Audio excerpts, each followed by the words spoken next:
Kufuatia tangazo la ajira lililotolewa na serikali ya Jamhuri ya Muungano wa Tanzania kupitia ofisi ya Waziri Mkuu, Kazi, Ajira na Mahusiano kwa kushirikiana na Target Tours and Labor Supply Company Limited, zinapatikana nafasi 500 za ajira za madereva pikipiki katika nchi ya UAE zilizotolewa na kampuni ya Velo Logistics Delivery Service LLC. Waombaji wanatakiwa kuwa na umri wa miaka 20 hadi 37, wawe na leseni ya pikipiki daraja A, A1 au A3, uzoefu wa angalau miaka 2 pamoja na hati ya kusafiria. Waombaji waliopo jijini Mwanza wanahimizwa kufika jengo la Exim Bank kwa ajili ya kujisajili na maelezo ya kufuata kabla ya tarehe ya usajili na vitu muhimu vya kuzingatia. Kwa mawasiliano zaidi piga simu namba 0625692596 au 0770321770. Usahili utafanyika tarehe 22, 23 na 24 mwezi wa kwanza mwaka 2026. Moja kati ya issue ambayo tunaona bado inaendelea kutrendi sana ni lile sakata la pale Greenland, ambapo tuliona Marekani wamesema wanataka kuichukua ile Greenland kwa gharama yeyote ile, na bwana Donald Trump katika eneo hili hajaamua kujificha. Amezungumza ule uwazi kwamba sio kwamba anaichukua Greenland kwa sababu labda wanaihitaji sana, ila wanaichukua hiyo Greenland kwa ajili ya ulinzi, kwa sababu Greenland inaweza ikachukuliwa muda wowote ule na Urusi au China. Sasa sakata hilo bwana limechukua sura mpya, na sura mpya ambayo imechukuliwa ni baada ya Denmark kutuma wanajeshi wa ziada kwenda Greenland baada ya rais wa Marekani Trump kutishia nchi za Ulaya kutozwa ushuru wa forodha iwapo hataruhusiwa kununua kisiwa hicho cha Arctic kwenye mamlaka ya kiutawala. Na Trump kwa muda mrefu amekuwa akitaka Greenland inunuliwe kutoka Denmark, akitaja masuala ya usalama wa taifa na umuhimu wa kuzuia ushawishi wa Urusi na China katika eneo hili. Nchi wanachama wa NATO barani Ulaya zimeungana kuunga mkono msimamo wa Copenhagen, ambayo imekataa rasmi pendekezo ambalo limetolewa na Trump. Kundi jipya la wanajeshi wa Denmark liliwasili Greenland siku ya tarehe 19 mwezi wa kwanza, ambapo Meja Jenerali Soren Andersen, kamanda wa amri ya pamoja ya Arctic ya Denmark nchini Greenland, alizungumza na waandishi wa habari akisema takribani wanajeshi 100 wamepelekwa katika mji mkuu wa kisiwa hicho ambao unafahamika kama Nuuk, huku wengine 100 wakipelekwa katika eneo moja linafahamika kama Kangerlussuaq.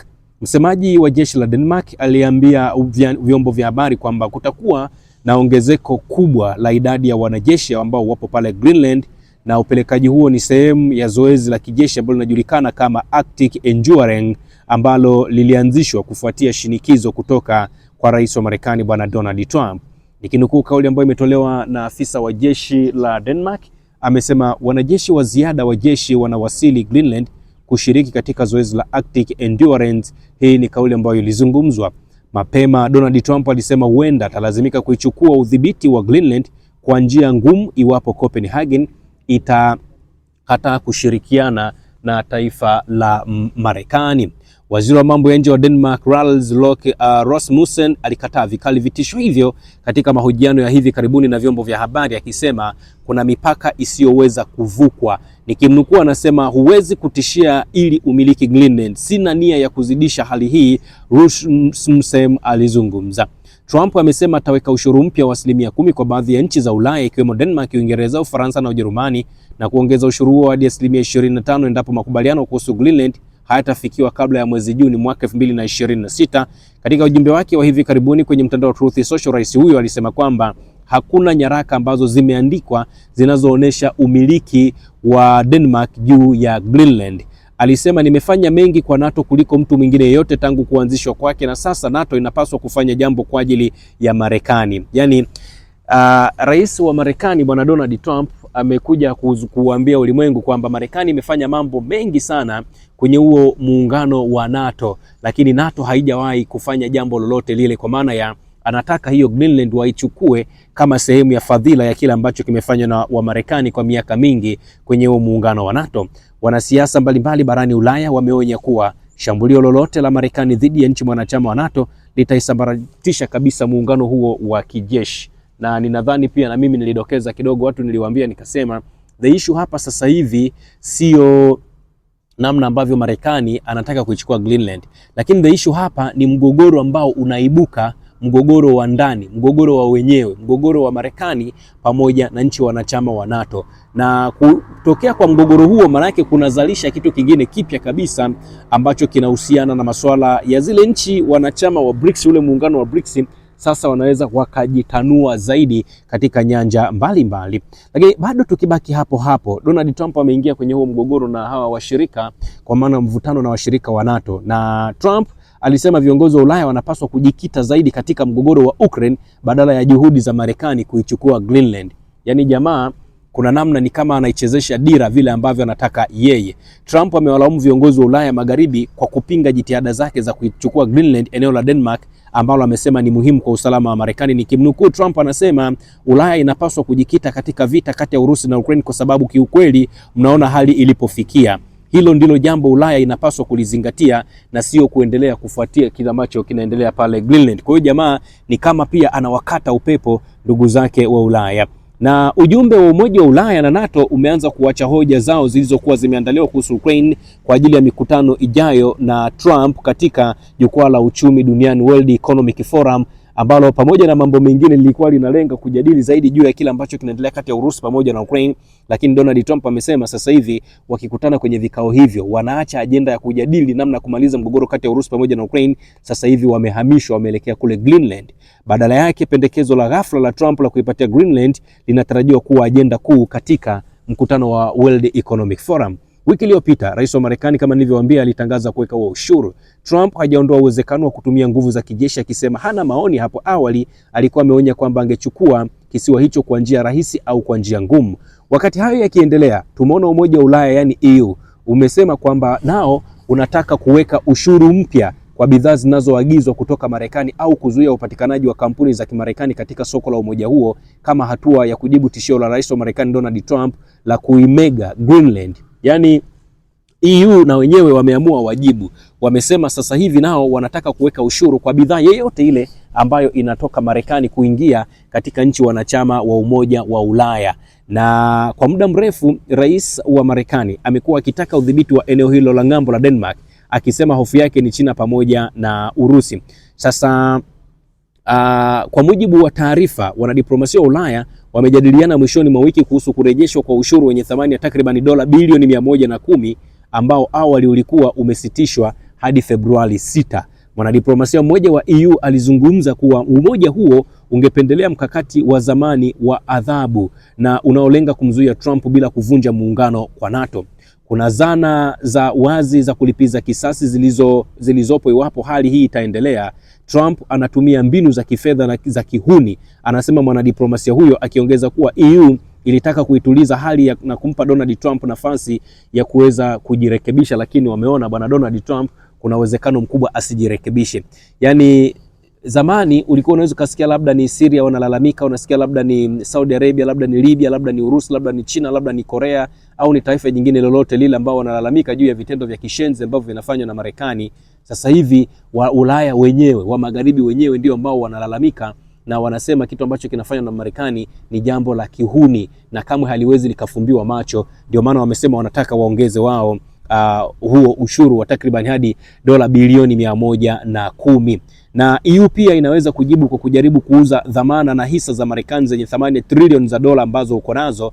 Hata hivyo, shirika hilo limeeleza kuwa mali nyingi kati ya hizo zinamilikiwa na mifuko binafsi isiyo chini ya udhibiti wa serikali na kwamba uuzaji huo pia ungewaumiza wawekezaji wa Ulaya.